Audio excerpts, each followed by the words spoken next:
એ ખૂબ જ પુણ્યપ્રદ છે. એ અધિક માસ જે ચાલી રહ્યો છે, થોડોક આપણે એની મહિમા મંડિત જે કરીશું અને સાથે સાથે કેટલાક અધ્યાત્મ દર્શનના કેટલાક જે તત્વો છે, કેટલાક સૂત્રો છે, એને સમજવાનો પ્રયાસ કરીશું. 10 થી 15 મિનિટમાં જ આપણે આ વાત કરવાનો પ્રયાસ કરીશું. સૌ પહેલાં તો પૂજ્ય બેનને ખૂબ ખૂબ અંદરથી અભિનંદન અને એમનું અભિવાદન કરું છું કે આપણને સૌને આ સત્સંગ સુલભ કરાવે છે. અને એમને જે એકાદ, મને તો હું એનો સાક્ષી છું કે એકાદ માસથી એ આ મહિના માટેની પૂર્વ તૈયારી કરી રહ્યા હતા.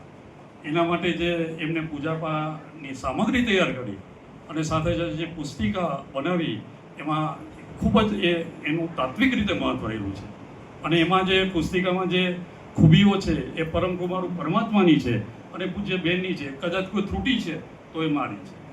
એટલે એ પણ એ પુસ્તિકા છે એનું આપણે માત્ર આ મહિના પૂરતું નહીં, દરરોજ 12 મહિના જો એનો આપણે નિત્ય પાઠમાં એનો ઉપયોગ કરીશું તો ચોક્કસ એ આપણું અત્યારે જે આપણી સ્થિતિ છે એનેથી આપણે આપણો ઉત્કર્ષ, આપણી ચેતનાની, આપણા ચૈતન્યની જે ઉત્કર્ષ અને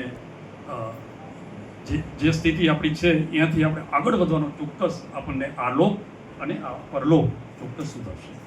એટલે એ માટે બેનને ફરી હું હૃદયથી અભિનંદન અને ધન્યવાદ પાઠવું છું. અને એટલું જ નહીં, પણ આ સાથે સાથે હજી જે શ્રાવણ મહિનો આવી રહ્યો છે એની પણ એ પૂર્વ તૈયારી પોતાની રીતે કરી રહ્યા છે કે એમાં પણ આપણે સૌને આવો નવો સુંદર મજાનો સત્સંગ પ્રાપ્ત થાય અને એમાં આપણે સૌ જોડાઈએ. એટલે એ માટેની પણ એ એટલા ચિંતિત છે.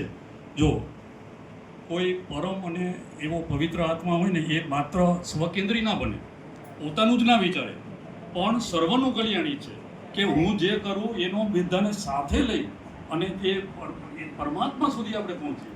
એટલે આપણને સૌને એ આજે ભાવના છે એ ખૂબ એક ઉચ્ચ પ્રકારની ભાવના છે. અને એના કારણે આપણા સૌ માટે આ સત્સંગ સુલભ બન્યું છે.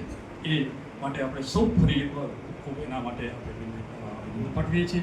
પણ આજે જે વાત કરવી છે એ ખાસ જે બે વાત કરવા માટે હું જઈ રહ્યો છું.